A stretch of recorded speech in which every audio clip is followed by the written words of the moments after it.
Puji Tuhan, pemirsa dimanapun Anda berada, saya bersyukur dan berterima kasih. Saya percaya kita akan diberkati melalui program Sound of Victory, di mana Tuhan kendaki inginkan dalam hidup Anda dan saya berbicara menghargai waktu yang Tuhan titipkan dan percayakan dalam kehidupan seorang saya. Selama kita ada di dunia saat ini berbicara waktu. Waktu kapan? Waktu Anda dan saya ada di dunia. Terlebih saat ini tentu waktunya apa? Sesudah kekasih yang dikasih dan berkat Tuhan. Pemirsa dimanapun Anda berada, sebagai orang percaya menjadi anak-anak Tuhan, maka waktu saat itu diperhitungkan oleh Bapa di surga di dalam Kristus Yesus. Anda dan saya, sekalipun kita dalam masa pandemi COVID-19 ini, kita tidak perlu ragu, khawatir, takut apapun juga. Waktu kondisi kelihatannya tidak menguntungkan, tidak memungkinkan untuk melakukan segala sesuatu. Tapi bagi anak-anak Tuhan, kita yakini, imani, percaya firman Tuhan tetap ya dan amin. Di mana dia berkata, Lukas 1 ayat 37, tidak ada yang mustahil bagi dia. Tapi bukan hanya bagi dia, tapi bagi setiap tebusan anak-anak Tuhan. Anda dan saya sebagai pemirsa dimanapun kita berada. Markus 9 ayat 23b berkata, tidak ada yang mustahil. Kenapa?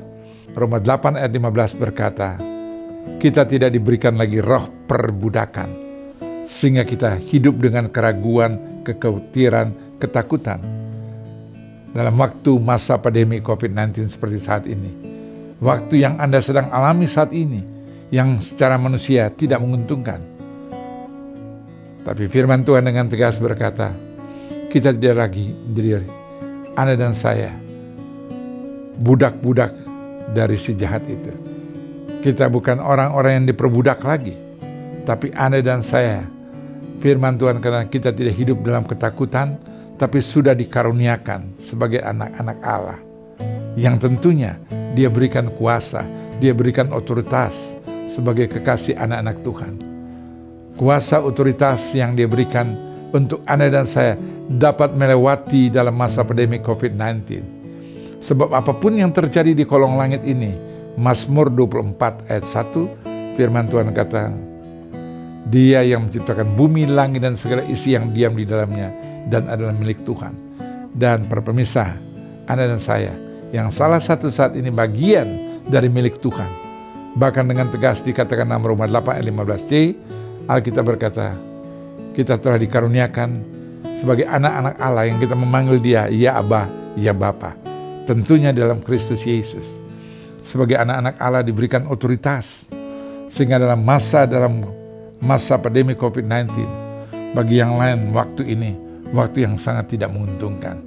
Tidak memungkinkan melakukan segala sesuatu. Tapi tadi saya katakan di depan, bagi kita tidak ada yang mustahil. Kenapa? Karena Anda dan saya, saat ini, Yesus Kristus datang ke dunia ini. Tidak lain, tidak bukan untuk menebus seorang saya dari hal-hal yang tidak berkenan, hal-hal yang tidak layak, hal-hal yang akan membawa kita kepada kebinasan yang kekal. Di mana Roma 3 ayat 23 berkata, semua manusia telah berbuat kesalahan, kejahatan, dan dosa. Sehingga konsekuensinya dari dosa, Roma 6 ayat 23a, upah dosa adalah maut. Dan itu Tuhan tidak kehendaki. Bagi kita yang meresponi kedatangan Tuhan, bagi kita yang meresponi karya pengorbanan Kristus Yesus, di mana saat ini dia tersalib, dan sempat dia berkata, Eloi, Eloi, lama sabachthani. Ya Allah Bapa, kenapa engkau meninggalkanku? Kenapa engkau malingkan muka daripadaku? Sebagai anak yang diutus ke dunia ini. Dan tidak ada lagi yang tertinggal daripada Bapa di surga dalam Yohanes 3 ayat 16a. Karena begitu besar kasih Allah akan dunia ini. Dan dunia Bapa selalu saya katakan bukan planet yang Anda saya tempati saat ini. Tapi dunia Bapa, yaitu ciptaan yang diciptakan benar-benar serupa, segambar, sepetah dengan dia. Kejadian 1 ayat 26. Inilah master plan Bapa di surga. Pada mulanya menciptakan namanya manusia itu. Dia harus mempunyai suatu gambaran yang jelas, bahkan sangat terperinci. Yang dia inginkan benar-benar tidak ada dalam rupa apapun juga. Benar-benar menggambarkan serupa dengan segambar sepetah dengan sang pencipta itu. Dan setiap pemirsa dimanapun Anda berada, kita representatif Bapa di surga di dunia ini saat ini, untuk menggambarkan Allah yang kita kenal dalam Kristus Yesus, yang mewarnai hidup seorang saya. ada dalam pikiran Anda, ada dalam ucapan Anda, ada dalam perkataan Anda, ada dalam perilaku saudara saya. Dan itu harus kita manifestasikan dari hari lepas hari, dalam kondisi apapun juga, dalam waktu kondisi apapun juga, kita harus tetap dapat memuliakan Tuhan.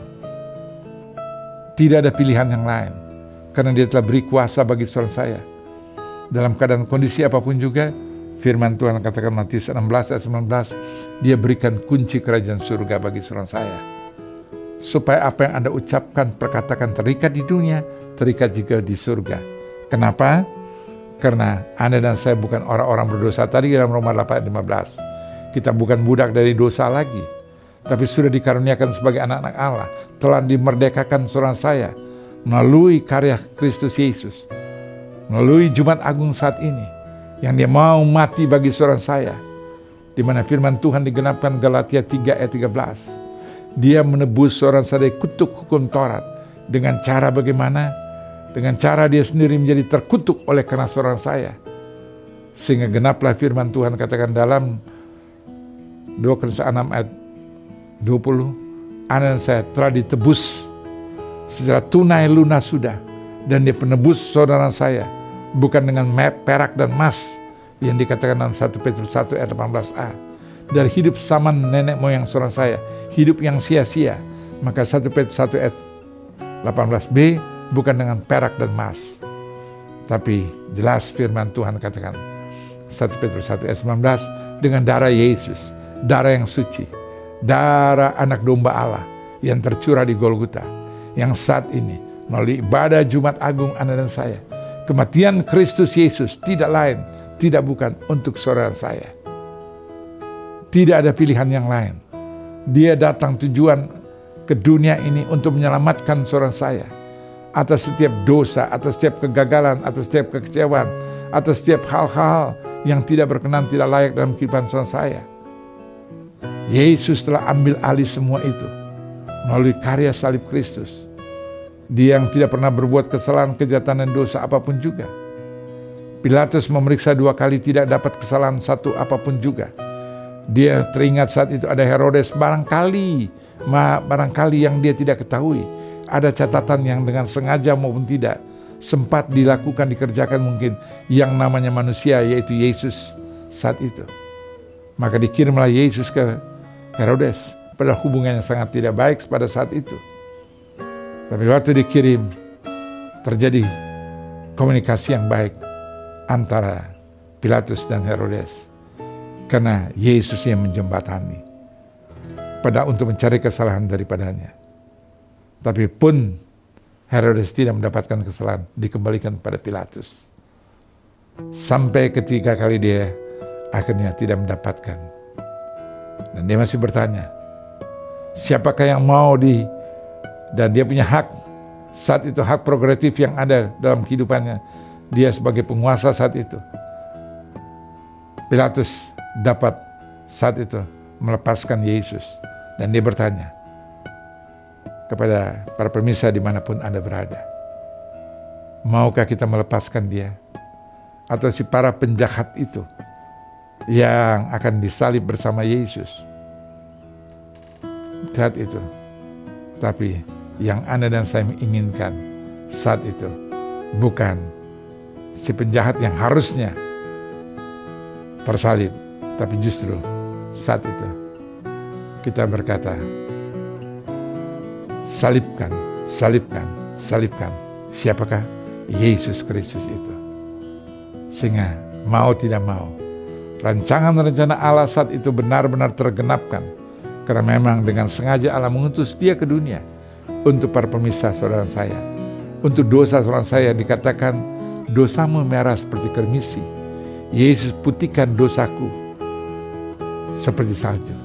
Merah seperti kain kesumba dosaku, dosa para pemirsa sebelum berjumpa dengan Yesus.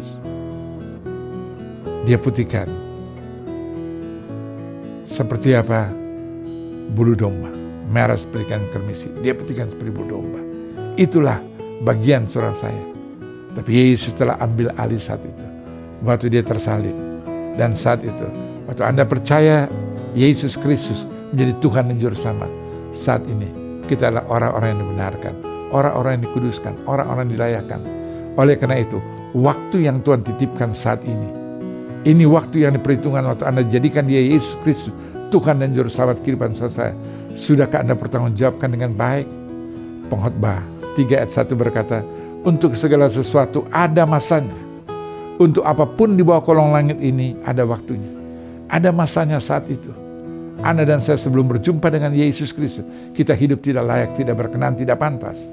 Tapi untuk apapun di bawah langit ini ada waktunya. Dan waktunya saat ini Anda dan saya menerima karya keselamatan dari Kristus Yesus. Waktu Anda percaya, kita tidak bayar harga apapun juga.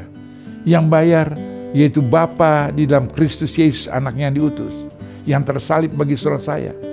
Yesus sempat berdoa sampai 3 kali di Taman Getsemani, kalau dapat lalukan cawan ini Bapa. Tapi dia berdoa bukan sekedar berdoa seperti Anda dan saya sekedar waktu ada kebutuhan baru berdoa. Tapi dia berdoa dengan sungguh-sungguh. Bahkan Alkitab berkata keringatnya saat itu yang terjatuh ke tanah saat itu bercampur dengan darah. Ada pressure yang luar biasa.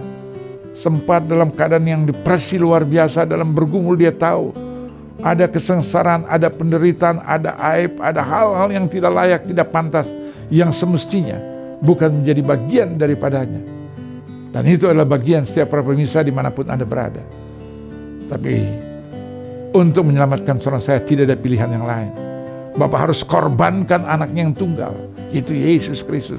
Waktu yang Bapak lakukan, kerjakan, mengorbankan anaknya, mari kita hargai dengan sungguh-sungguh. Oleh karena itu keselamatan yang kita terima, kita dapatkan oleh karena anugerah Bapa di surga. Pelihara, jaga dengan baik. Filipi 2 ayat 12. Jaga benar-benar keselamatan itu dengan takut dan gentar akan Allah. Jangan dalam waktu keadaan seperti ini kita sia-siakan waktu ini. Kita tidak tahu. Pengkhotbah pasal 90 ayat 12 berkata, ajarlah kami menghitung hari-hari kami sedemikian rupa. Jangan berlalu dengan sia-sia, sehingga kami peroleh hati yang bijaksana. Sehingga Anda dan saya, Tuhan berikan Anda dan saya untuk dapat mengenal mana yang tidak layak, mana yang tidak pantas, mana yang akan membuahkan dosa. Anda dan saya dapat mengenal. Anda sudah bahkan diberikan karunia. 1 Yohanes 4 ayat 1. Kita diberikan karunia untuk membedakan bermacam-macam roh itu. Bahkan Anda dan saya juga, yang dikatakan dalam 1 Korintus 12 ayat 8-11. Kita ada karunia hikmat, karunia pengetahuan, karunia iman, karunia mujizat, karunia kesembuhan, dan karunia keenam, karunia membedakan roh. Dan bandingkan dengan 1 Yohanes 4 ayat 1, kita dapat membedakan bermacam-macam roh. Karunia itu sudah ada dalam kehidupan saya. Karunia bernubuat, berbahasa lidah, dan menafsirkan bahasa lidah. Tinggal Anda pertajam. Anda dapat mengenal kebenaran sesungguhnya. Sebab esensi kebenaran itu sudah ada dalam kehidupan saudara saya. Siapakah kebenaran itu? Injil Yohanes 14 ayat 6 dia berkata, akulah jalan kebenaran, tidak seorang pun yang dapat melihat kepada Bapa di surga tampak melalui dia. Dialah kebenaran sesungguhnya, dan kebenaran itu ada dalam kehidupan saudara saya. Dalam Yohanes 14 ayat 17, Yesus tidak pernah membiarkan anak saya seorang diri. Waktu dia kembali menyelesaikan tugas di dunia ini untuk karya keselamatan melalui saat ini dalam momentum Jumat Agung ini tidak kebetulan. Anda dan saya yakini kita sudah diselamatkan, kita sudah dipulihkan, kita sudah dibenarkan, kita sudah dikuduskan. Kita sebagai anak-anak Allah yang dia berfirman bagi saudara saya dalam 1 Petrus 2 ayat 9. Kitalah bangsa yang terpilih. Tuhan memilih anak saya dari antara bangsa-bangsa. Bangsa yang terpilih, imamat rajani. Tuhan inginkan standar iman anak saya bukan biasa-biasa, tapi standar iman yang advance. Itu yang diidambakan, rindukan. Bangsa yang terpilih, imamat rajani. Dan dia katakan umat yang kudus. Anda dan saya tidak berbicara satu pribadi lagi di hadapan Bapa di surga, tapi melalui setiap pribadi yang telah menerima Yesus Kristus terjadi multiplikasi. Minimal kata firman Tuhan, Kisah 16 ayat 31. Satu jiwa menerima Yesus, maka yakini, imani, percaya, aku dan seisi rumah diselamatkan. Dan pegang dengan teguh apa yang Tuhan rancangkan dan rencanakan. Dia Tuhan yang tidak pernah gagal. Ayat 42 ayat 2a. dan rencana Tuhan dalam kehidupan anak-anak Tuhan. Kata firman Tuhan, yang dia rancangkan dan rencanakan dalam kehidupan saya tidak sia-sia. Dia sanggup lakukan, kerjakan, perbuat. Tapi kapan dia lakukan, kerjakan, perbuat? Melalui hidup saudara saya. Maka Paulus mengajarkan dengan benar bagi saudara saya dalam Filipi 2 ayat 5, mari kita semua menaruh pikiran dan perasaan Kristus, sehingga pikiran dan perasaan Kristus ada dalam hidup saudara saya. Dan pikiran Kristus adalah Alkitab ini. Perasaan Kristus adalah Alkitab ini. Jadi Anda dan saya tidak ada pilihan yang lain. Dengan tegas dia katakan dalam Mazmur 19 ayat 105, biarlah firman Tuhan ini menjadi pelita dan terang jalan hidup saudara saya. Kita telah diberikan guidance, telah diberikan jalan anak saya. Kita tidak akan tersesat. Ada kebenaran Yohanes 14 ayat 17. Ada roh kebenaran yang menyertai setiap kehidupan permisa dimanapun Anda berada. Roh itu akan menuntun, memimpin saudara saya. Selama kita rela dipimpin, dituntun oleh roh Allah itu. Roma 8 ayat 14. Itu konsekuensi. Kita yang telah menerima karya penebusan dalam Kristus Yesus melalui karya pengorbanannya di kayu salib. Saat itu dia mati. Tapi dia bukan hanya mati. Anda dan saya sebagai orang beriman, kita matikan setiap kelemahan, setiap dosa saudara saya bersama Kristus.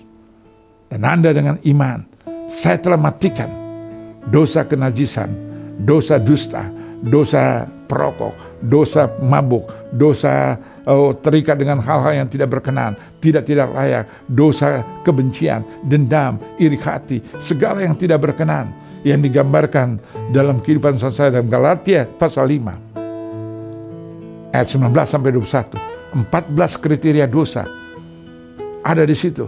Matikan bersama Kristus Yesus. Bahkan dalam Wahyu pasal 21 ayat 8, itu yang membuahkan dosa, roh penakut, tidak percaya, dan seterusnya. 9, 11 kriteria dosa saat itu. Matikan bersama Yesus melalui karya salib, supaya kuasa salib nyata dalam kehidupan setiap permisa. Dan minimal Anda dan saya, dia katakan apa? Umat yang kudus. Melalui kekudusan saudara saya, kita dapat membawa minimal keluarga besar kita. Kisah Rasul 16 ayat 31, satu jiwa menerima maka aku dan seisi rumah diselamatkan. Dan saya bersyukur dan terima kasih, saya bisa melihat saat ini keluarga besar, rekan-rekan sekerja Tuhan, satu lepas satu, pribadi lepas pribadi, keluarga lepas keluarga, dimenangkan bagi kemuliaan nama Tuhan. Dengan cara bagaimana? Dengan cara Anda dan saya menyalibkan bersama Kristus untuk setiap kelemahan dan dosa seorang saya. Sebab Yesus mati untuk dosa seorang saya. Mari kita matikan juga bersama Yesus, supaya kita masuk dalam kuasa kebangkitan. Minggu pagi kita bangkit dari dosa, dari keterpurukan, dari kegagalan, dari kekecewaan, dari kepahitan, dari kebencian, dari dendam. Anda dan saya adalah orang-orang yang telah dimerdekakan. Yakini, imani, percaya, permisa. Dan waktu yang Tuhan titipkan, ajarlah kami menghitung hari-hari kami sedemikian rupa.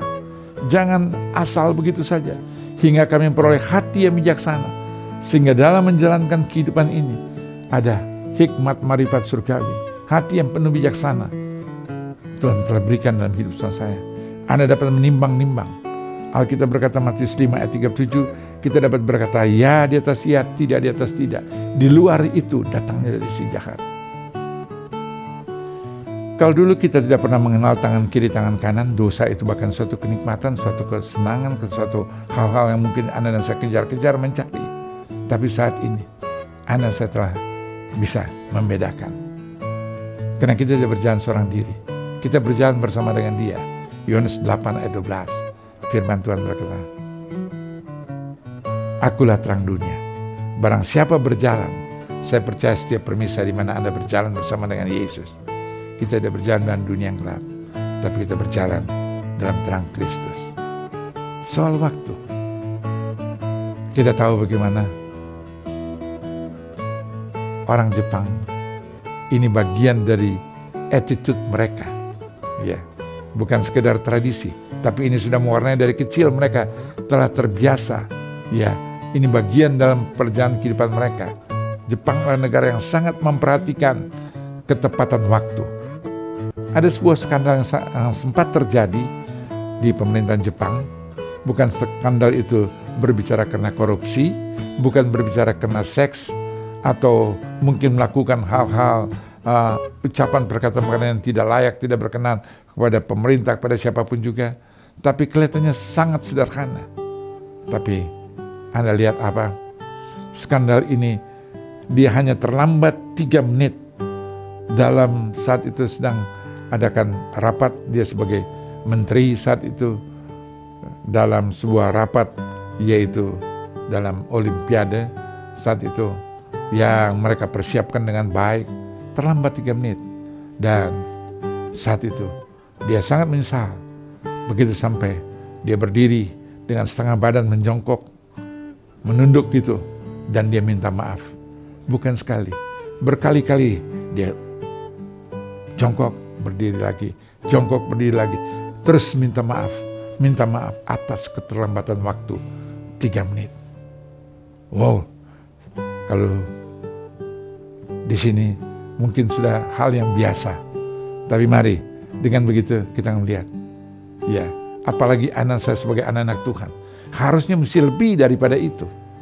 Itu pun orang yang belum mengenal Yesus, dengan keyakinan mereka dan itu attitude mereka, ya itu ya berbicara kualitas ya kehidupan mereka di situ. Mereka sangat menghargai waktu saat itu, dan mereka berprinsip lebih baik datang kalau janji jam 8, setidak-tidaknya 5 menit, 10 menit sebelum jam 8 pertemuan, mereka sudah ada dulu.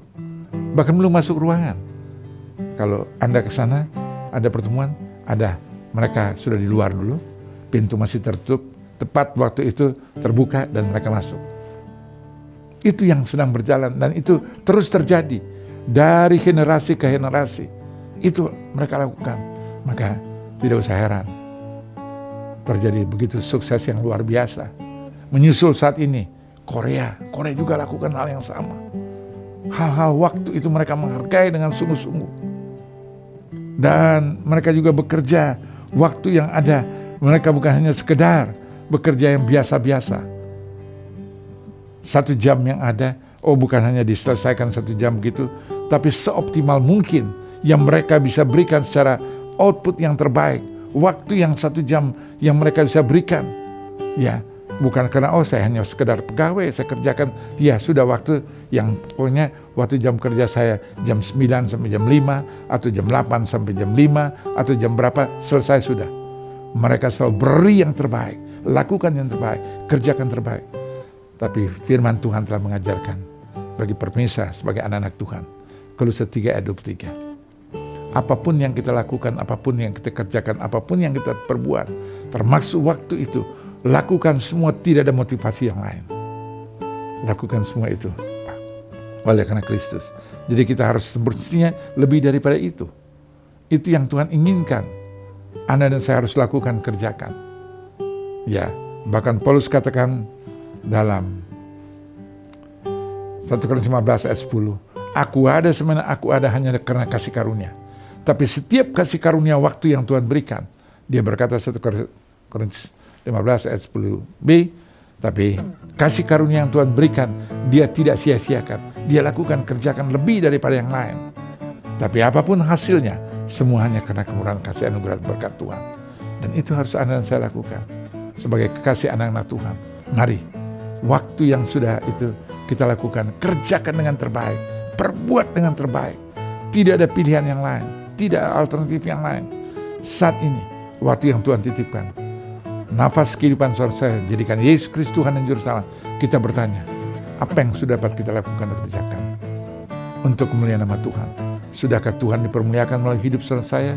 Sudahkah ada jiwa-jiwa yang Tuhan titipkan dan percayakan melalui doa saudara saya diselamatkan melalui kelakuan saudara saya, melalui kehidupan saudara saya? Orang akan melihat ada perubahan yang signifikan dalam 2 Korintus 5 ayat 17. Jika Kristus hidup, maka kita diciptakan, direstorasi sebagai ciptaan yang baru. Yang lama berlalu, yang baru sudah datang. Warnai itu dalam hidup saudara saya. Merupakan gambaran kehidupan saudara saya. Lakukan, kerjakan itu. Sepanjang anak saya hidup di dunia ini, jangan waktu itu berlalu dengan sia-sia. Ya, saya berprinsip, ada yang bisa saya kerjakan hari ini, tidak menunda nanti besok atau lusa. selama masih bisa dikerjakan sekarang, kerjakan. Yang besok dan hari depan itu adalah bonus buat saya. Jadi mungkin ada hal yang lain yang bisa saya kerjakan, yaitu, tapi yang ini sudah bisa diselesaikan. Kenapa masih menunggu lagi besok? Masih menunggu lagi jam nanti yang ada di depan. Yang ada di depan yang saat ini kita bisa selesaikan, kerjakan. Sekalipun memang yang hal-hal yang kita harus lakukan, kerjakan sudah selesai, tapi ada yang masih kita bisa kerjakan lagi, lakukan. Jangan menunda. Supaya waktu tersisa itu tiba-tiba ada mungkin berkat yang lain yang kita bisa kerjakan, kenapa tidak? Itu kan suatu, Anda sedang menginvestasi sesuatu, termasuk waktu. Jadi semua terpulang pilihan ada pada saya. Surga dan neraka menentukan waktunya di dunia ini. Anda hargai waktu, bukan nanti berhadapan dengan Bapa di surga dan minta pertanggungjawab. Anda menentukan, saya mau ke surga atau neraka, bukan Tuhan. Tuhan telah berikan otoritas, Tuhan telah berikan kuasa. Tuhan yang menciptakan surga bagi orang-orang yang Dia kasihi, neraka bagi orang-orang fasik yang menentang Dia. Tapi pilihan ada pada permisa masing-masing. Waktu yang ada di dalam dunia ini pergunakan dengan baik, ya. Dan pasca kebangkitan itu mewarnai hidup saudara saya. Tuhan Yesus memberkati kita satu dalam doa. Kami sungguh bersyukur dan terima kasih Bapa, Engkau mengingatkan waktu yang Kau titipkan dalam kehidupan kami. Kami tidak mau berlalu dengan sia-sia. Biarlah waktu kami ada di dunia ini, kami bernafas saat ini, oleh karena kemurahan kasih anugerah berkat Tuhan, kami bertanggungjawabkan dengan baik. Melalui hidup kami membawa jiwa-jiwa untuk kemuliaan nama Tuhan. Minimal keluarga besar kami, komunitas di mana Tuhan titipkan kami berada, biarlah Tuhan pakai kami menjadi partner, kawan, rekan sekerja Tuhan untuk membawa jiwa-jiwa untuk hormat, kemuliaan, kebenaran, kerajaan surga. Terima kasih Bapa. Dalam nama Yesus kami telah berdoa dan mengucap syukur, dan kami mau pertanggungjawabkan setiap waktu yang Tuhan titipkan dalam kehidupan kami tidak berlalu dengan sia-sia dalam nama Yesus. Amin.